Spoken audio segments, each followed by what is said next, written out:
Everyone, welcome to Department of Botany, Gokul Science College.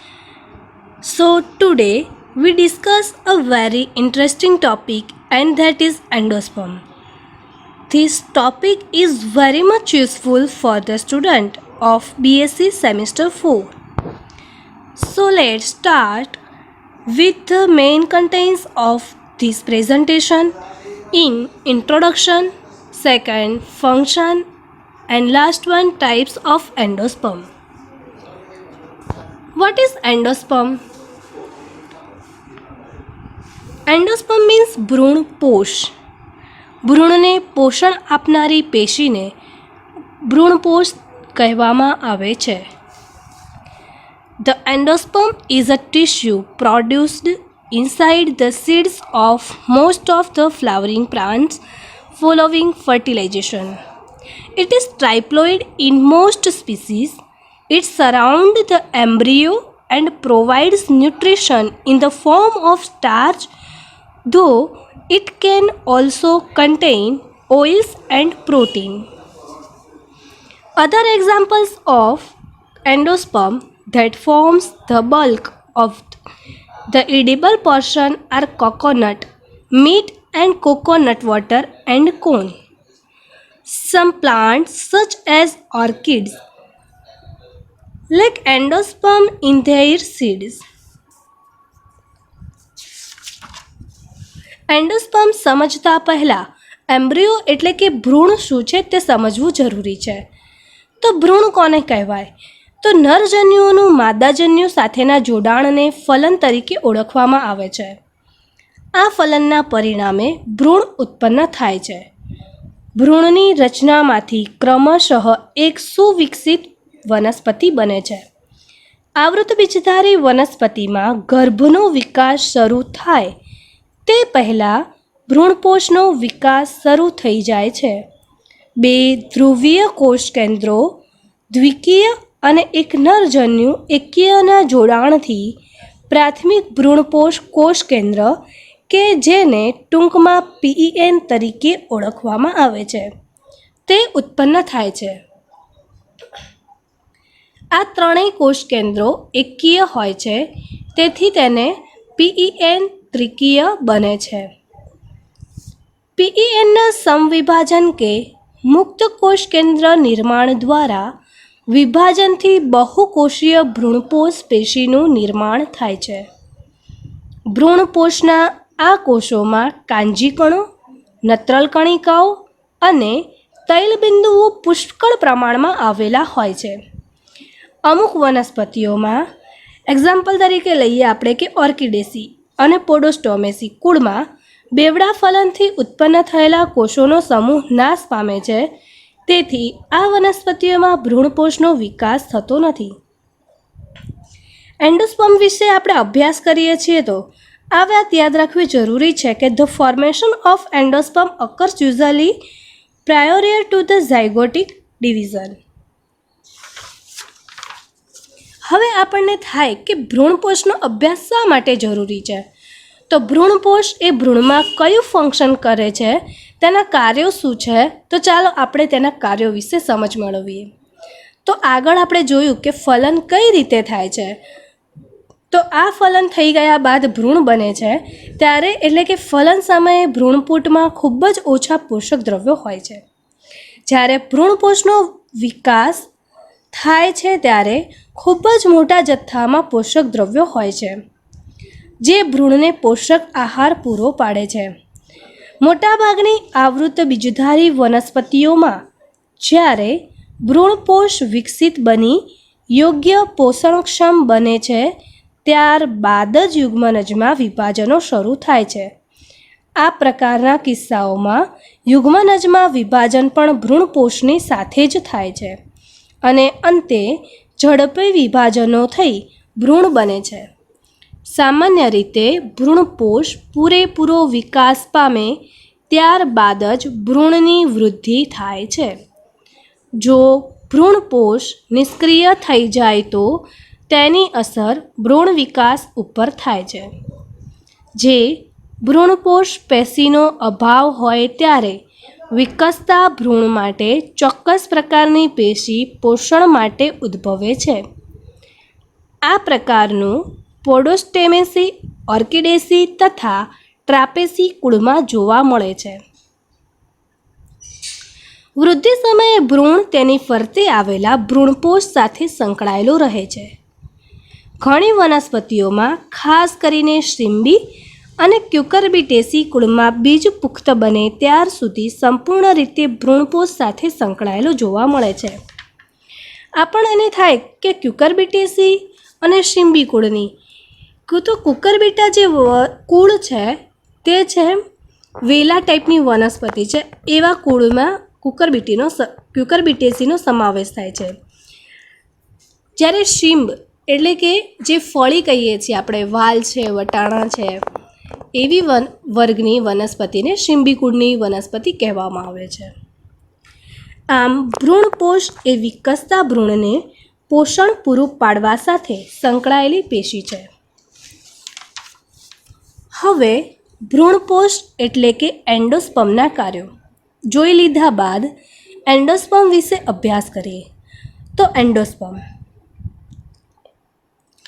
Endosperm is the most common nutritive tissue for the developing embryo in angiosperm. બીજા શબ્દોમાં કહીએ તો the endosperm is a tissue produced inside the seeds of most of the flowering plant following fertilization.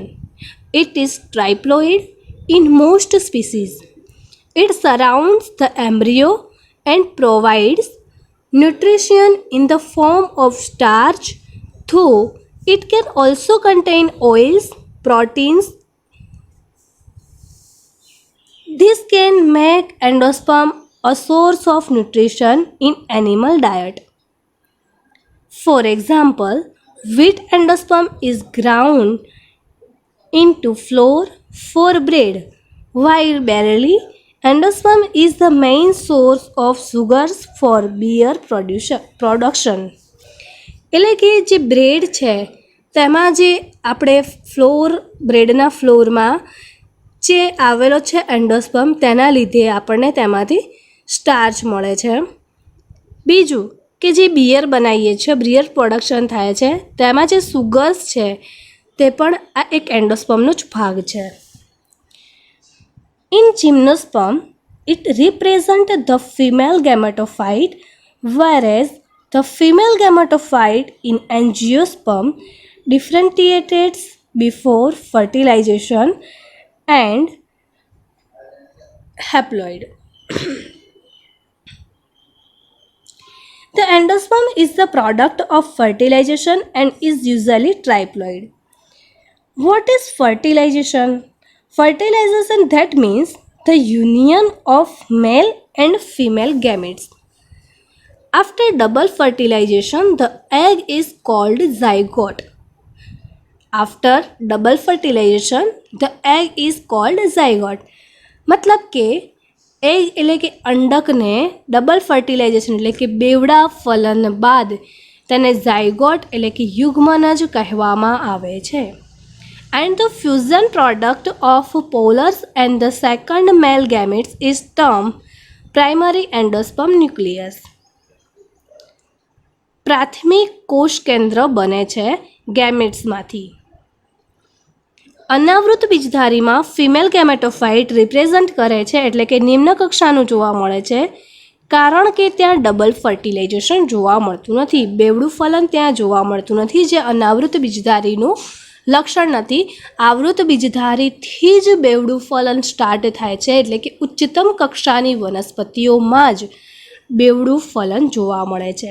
એટલે આપણે જો short ક્વેશ્ચનમાં 1 માર્કમાં જો આ પ્રશ્ન પૂછાય કે આવૃત બીજધારીનું મુખ્ય લક્ષણ શું છે, તો આવૃત બીજધારીનું મુખ્ય લક્ષણ છે કે બીજ ઉપર આવરણ હોવું, સેકન્ડ ફ્લાવરિંગ પ્લાન્ટ છે, ફ્રૂટિંગ પ્લાન્ટ છે, ઉચ્ચતમ કક્ષાનું છે, તથા તેમાં બેવડું ફલન જોવા મળે છે. બેવડું ફલન એ આવૃત બીજધારીઓનું મુખ્ય લક્ષણ છે. અને આવૃત બીજધારી ડબલ ફર્ટિલાઇઝેશન થાય તો અને તો જ એન્ડોસ્પર્મ અસ્તિત્વમાં આવે છે. એટલે કે મોટા ભાગે એન્ડોસ્પર્મ આવૃત બીજધારીમાં જ જોવા મળે છે. એટલે કે દ્વિકીય કોષ કેન્દ્ર સાથે પૂજન્યુનું જોડાણ થાય છે અને પ્રાથમિક ભ્રૂણપોષ કોષ કેન્દ્ર બનાવે છે, જેને અંગ્રેજીમાં પ્રાઇમરી એન્ડોસ્પર્મ ન્યુક્લિયસ કહે છે. તેને ટૂંકમાં PEN પણ કહેવામાં આવે છે. તો શોર્ટ ક્વેશ્ચન માટે આ પણ એક અગત્યનો પ્રશ્ન છે કે PEN એ શાનું ફૂલ ફોર્મ છે? તો PEN, P for primary, E for endosperm and N for nucleus, primary endosperm nucleus. Okay, હવે આગળ. આમ આવૃત બીજધારીમાં ફલનની પ્રક્રિયા 2 સ્થાને થાય છે, તેથી તેને બેવડું ફલન કહે છે. યુગ્મનજ વિભાજન પામી ભ્રૂણનું નિર્માણ કરે છે, જ્યારે પ્રાથમિક ભ્રૂણપોષ કોષ કેન્દ્ર ભ્રૂણપોષ તરીકે ઓળખાતી એટલે કે એન્ડોસ્પર્મનું નિર્માણ કરે છે. ભ્રૂણના કોષોમાં રંગસૂત્રોની સંખ્યા દ્વિગુણિત એટલે કે 2n અને ભ્રૂણપોષના કોષોમાં રંગસૂત્રોની સંખ્યા ત્રિગુણિત એટલે કે 3n હોય છે. The only angiosperms that do not form are the members of the families Orchidaceae, Podostemaceae and Trapezae. આવૃત બીજધારી કે જેમાં ભ્રૂણપોષ એટલે કે એન્ડોસ્પર્મનું ડેવલપમેન્ટ નથી તેવા કેટલાક કુળ છે, જેમ કે ઓર્કિડેસી, પોડોસ્ટેમાસી તથા ટ્રાપેસીમાં એન્ડોસ્પર્મ જોવા મળતું નથી. ત્યારબાદ એન્ડોસ્પર્મના વિકાસના તબક્કાને આધારે તેના 3 પ્રકાર પડે છે.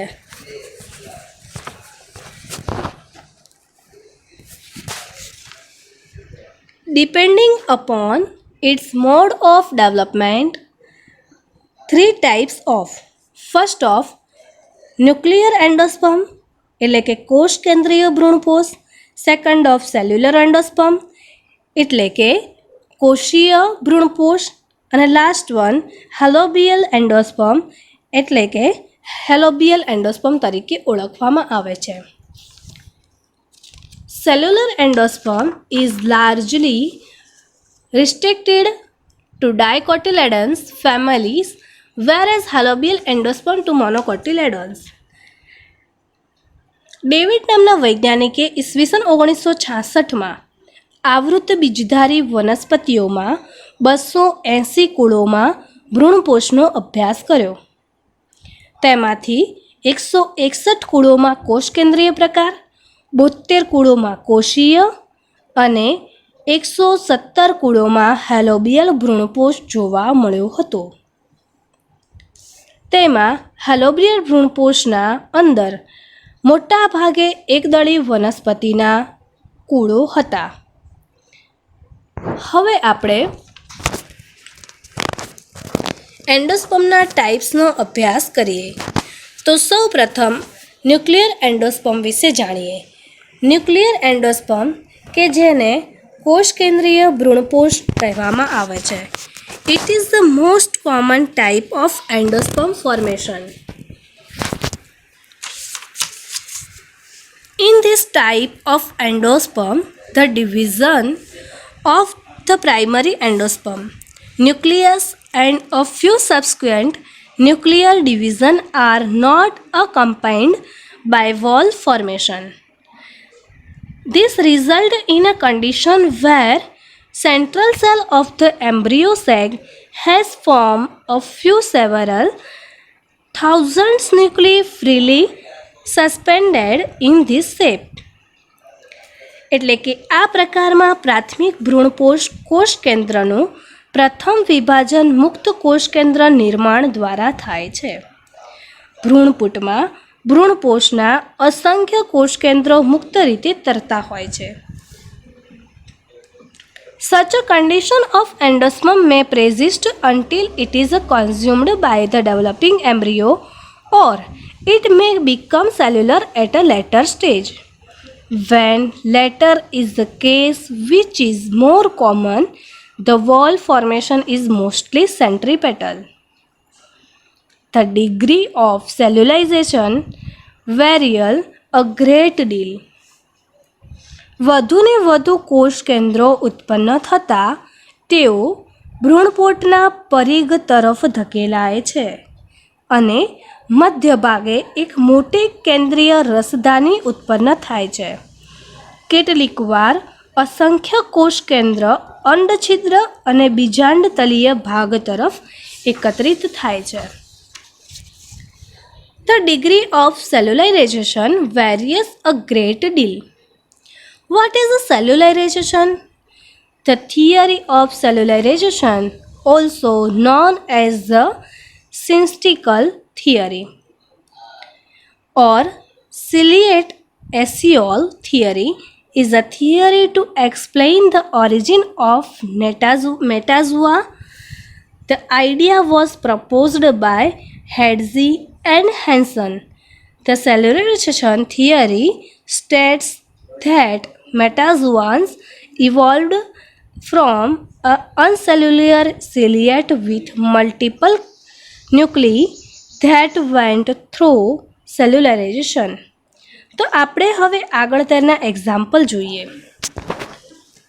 Mostly endosperm becomes completely cellular, but in phaseous cellularization occurs only around the embryo. In Crotalaria, the wall formation is confined to the upper region of the embryo sac. The chalazal region remains free nuclear and it often elongates and behaves like an hosterium. In Lematia, besides the main chalazal hosterium, numerous single-celled finger-shaped projections are present all over the endosperm. This increases the absorbing surface of the endosperm. In Grevillea robusta, presence of vermiform appendages at the chalazal end of the endosperm is reported, in which chalazal endosperm hosterium remains free nuclear. After immature coconut, the liquid endosperm becomes milky. In Areca catechu, the endosperm is hardened. In Stachyhausteria, there is formation of endosperm nodules or cytoplasmic vesicles which originated from the peripheral lining of the embryo sac. These are rich in various organelles and its function is uncertain, but they may either merge with the endosperm proper or degenerate. મ્યુસા એટલે કે કેળ વનસ્પતિમાં જુલિયાનો અને અલ્કાએ એવી પરિસ્થિતિ જોઈ કે કેટલાક ભ્રૂણ પોષીય કોષકેન્દ્ર ઘણી જ ક્રિયાશીલતા દર્શાવી વિભાજન પામે છે, જ્યારે કેટલાક છૂટાછવાયા કોષકેન્દ્રોના સમૂહો બનાવે છે. આ સમૂહો નોડ્યુલ્સ તરીકે ઓળખાય છે. આપણે આગળ એક વર્ડ યુઝ કરો, nodules. In Stackhousia there is formation of endosperm nuclear nodules. તો નોડ્યુલ્સ તરીકે ઓળખાય છે, જે મેં તમને આગળ વાત કરી કે કઈ રીતે ઓળખાય છે. તો આ પ્રત્યેક સમૂહ જીવરસીય દિવાલ વડે આચ્છાદિત હોય છે. આ નોડ્યુલ્સ ભ્રૂણપૂટના મધ્યભાગ તરફ પ્રયાણ કરી એક અલગ ભ્રૂણપોષમાં વિકાસ પામે છે. આ પ્રકારના ભ્રૂણપોષમાં મુક્ત કોષ કેન્દ્ર નિર્માણમાં વિભાજનોની સંખ્યા જાતિઓ પ્રમાણે અલગ અલગ હોય છે. દાખલા તરીકે મેલ્યુસની કેટલીક જાતિઓમાં 2 થી 3,000 કોષ કેન્દ્રો જોવા મળે છે. અહીં કોષ દિવાલ નિર્માણનો સમય પણ અલગ અલગ હોય છે, જ્યારે ટોપિયોલમ વનસ્પતિમાં કોષ દિવાલનું નિર્માણ થતું જ નથી. ક્રેપિસમાં 8થી 16 મુક્ત કોષ કેન્દ્રો બને ત્યારે, પરંતુ કોફીમાં 4 કોષ કેન્દ્રો બને કે તરત જ દિવાલ નિર્માણ શરૂ થાય છે. સામાન્યપણે કોષ દિવાલ નિર્માણ પ્રક્રિયા પરિઘ તરફના ભાગમાંથી શરૂ થાય છે અને ધીમે ધીમે કેન્દ્ર તરફ આગળ વધે છે. કેટલીકવાર કોષ દિવાલનું સર્જન થાય છે ત્યારે એક જ કોષમાં 2 અથવા વધારે કોષ કેન્દ્રો એકસાથે પણ જોવા મળે છે. જો કે આ કોષ કેન્દ્રો અંતે એકબીજા સાથે સંયોજાય છે અથવા એક જ કોષમાં એક જ કોષ કેન્દ્રમાં જોવા મળે છે, જે વિભાજન પામી કોષને બહુકોષ કેન્દ્રીય બનાવે છે. આ પ્રકારનું ભ્રૂણપોષ નિર્માણ હેલોપ્ટેલિયા ઇન્ટેગ્રિફોલિયા એટલે કે આવળ, બ્રાસિકેસિયા નિગ્રા એટલે કે રાઈ, કોકોસિનિયા ગ્રાન્ડિસ એટલે કે ગિલોડા અને મોમોર્ડિકા કેરેન્ટિયા એટલે કે કારેલા જેવી વનસ્પતિઓમાં જોવા મળે છે. તેના પછી આપણે સેલ્યુલર એન્ડોસ્પર્મ એટલે કે કોષીય ભ્રૂણપોષનો અભ્યાસ કરીશું. તો cellular endosperm. What is cellular endosperm? In cellular endosperm formation, cell wall formation is coincident with nuclear division. The cellular endosperm is characterized by the absence of free nuclear stage. The division of the primary endosperm nucleus and a few subsequent nuclear division are followed regularly by wall formation. આ પ્રકારના ભ્રૂણપોષમાં ભ્રૂણપોષ કોષ કેન્દ્ર પ્રથમ વિભાજનની સાથે જ કોષ દિવાલ નિર્માણની પ્રક્રિયાની શરૂઆત થઈ જાય છે. આ પ્રમાણે અહીં મુક્ત કોષ કેન્દ્ર નિર્માણ ન થતાં સમવિભાજન દ્વારા બહુકોષીય ભ્રૂણપોષ પેશીનું સર્જન થાય છે. સામાન્યપણે આ પ્રકારના ભ્રૂણપોષમાં પ્રથમ અને ઓછામાં ઓછા 2 થી 3 ક્રમિક વિભાજનોથી કોષ દિવાલ પટ્ટિકાનું સર્જન થાય છે. અહીં પ્રથમ વિભાજન દરમિયાન પ્રાથમિક દિવાલ અનુપ્રસ્થ હોય છે, પરંતુ કોઈકવાર ત્રાંસી કે આયામ હોય છે અને કેટલાક કેસમાં તે અનિશ્ચિત જોવા મળે છે. પ્રથમ 2 કે 3 વિભાજન પછીની કોષ દિવાલની ઉત્પત્તિની દિશા પરથી કોષીય ભ્રૂણપોષના કેટલાક ઉપપ્રકારો જોવા મળે છે. દાખલા તરીકે ઓડોક્સા વનસ્પતિમાં PENના પ્રથમ 2 વિભાજનો અનુપ્રસ્થ હોય છે. ત્યારબાદના વિભાજનોમાં કોઈ નિશ્ચિતતા જોવા મળતી નથી. આમ સામાન્યપણે PENનું પ્રથમ વિભાજન અનુપ્રસ્થ હોય છે. બોરાજિનેસી અને એનોનેસી કુળની કેટલીક વનસ્પતિઓમાં બીજું અને ત્રીજું વિભાજન પણ અનુપ્રસ્થ હોય છે. પરિણામે એક ઉપર એક ગોઠવાયેલા 4 કોષોનો બનેલો ભ્રૂણપોષ જોવા મળે છે, પરંતુ ત્યારબાદના વિભાજનો આયામ હોય છે. ત્યારબાદ વધુ વિભાજનો ચાલુ રહેતા બહુકોષીય ભ્રૂણપોષ પેશી અસ્તિત્વમાં આવે છે. આ પ્રકારનો ભ્રૂણપોષ સીતાફળ અને બતકવેલ જેવી વનસ્પતિઓમાં જોવા મળે છે. The occurrence of Hosteria is a common feature of this type of endosperm. It is more varied than that is the nuclear endosperm. અહીં એક શબ્દ છે હોસ્ટેરિયા.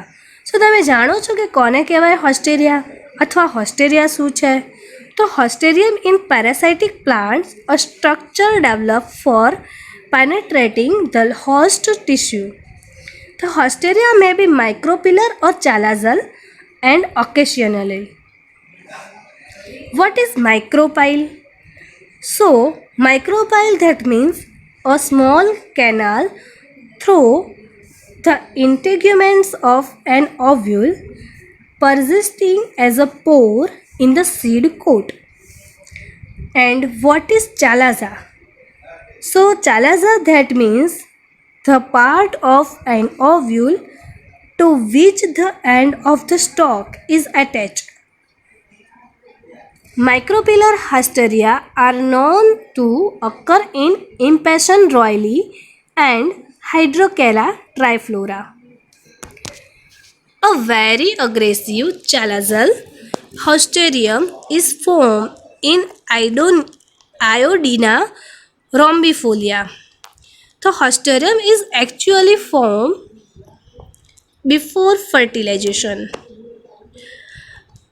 So after fertilization, the division of the primary endosperm nucleus is followed by transverse partitioning of the central cell, resulting in the formation of a micropillar chamber and a chalazal chamber.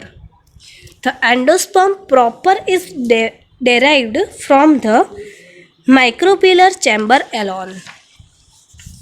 The chalazal chamber functions as an aggressive uninucleate Hausterium profuse branching at the free and gives the Hausterium and corallide appearances. In the acanthaceae, the endosperm development is asymmetric and it shows characteristic micropillar and chalazal Hausteria. Acanthaceae ફેમિલીનો કોઈ એક plant જાણો છો તમે? સારું, હું કહી દઉં. અરડુસીને ઓળખો છો? તો તેનું સાયન્ટિફિક નેમ છે આધાતોડા વેસિકા. તે એકેન્થેસી ફેમિલીનો પ્લાન્ટ છે. તો આ એકેન્થેસી પ્લાન્ટમાં આપણને સેલ્યુલર એન્ડોસ્પર્મ જોવા મળે છે. સારું, હવે હેલોબિયલ એન્ડોસ્પર્મનો અભ્યાસ કરીએ. સો હેલોબિયલ endosperm, the primary endosperm nucleus moves to the chalazal end of the embryo sac, where it divides formation a larger micropillar chamber and a small chalazal chamber. Micropylar chamber છે a large એટલે કે મોટી જોવા મળે છે, જ્યારે ચેલાઝલ chamber છે small એટલે કે નાની જોવા મળે છે. In the micropylar chamber, free nuclear division and cell formation start at a much later stage. In the chalazal chamber, the nucleus either remains undivided or divides only a few times. If latter is the situation, the divisions are usually free nuclear.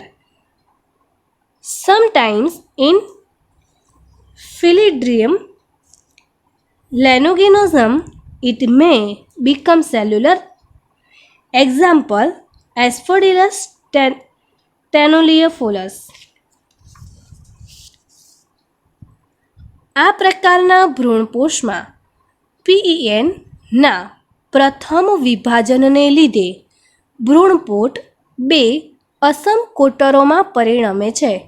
એટલે કે જે બે coater છે એ સરખા હોતા નથી, એટલે કે બે અસમ સરખા નથી તેવા કોટરોમાં પરિણમે છે. તેથી અહીં અંડછિદ્ર તરફનું કોટર બીજાંડ તલીય કોટર કરતાં કદમાં મોટું હોય છે. અહીં અંડછિદ્ર તરફના કોટરમાં આવેલું કોષ કેન્દ્ર મુક્ત કોષ કેન્દ્ર દ્વારા નિર્માણ પામી અસંખ્ય કોષ કેન્દ્રો આપે છે અને પછીની અવસ્થાઓ કોષ દિવાલનું સર્જન કરે છે. કોષ દિવાલનું સર્જન થતાં અંડછિદ્ર તરફના કોટરમાં વિવિધ ઘટનાઓ જોવા મળતી હોય છે. એટલે કે અમુક વનસ્પતિઓમાં આ ભ્રૂણપોષ કોષ કેન્દ્ર અવિભાજિત રહે છે અને અંતે નાશ પામે છે, જ્યારે અમુક વનસ્પતિઓમાં આ કોષ કેન્દ્રો થોડી સંખ્યામાં વિભાજન પામી થોડાક જ કોષ કેન્દ્રો ઉત્પન્ન કરે છે અથવા સમવિભાજન દ્વારા બહુકોષીય બને છે. આ પ્રકારનો ભ્રૂણપોષ વેલિસ્નેરિયા, એરેમ્યુરસ અને ટ્રિલિયમ જેવી વનસ્પતિમાં જોવા મળે છે, વેલેસ્નેરિયા એ પાણીમાં થતી વનસ્પતિ છે.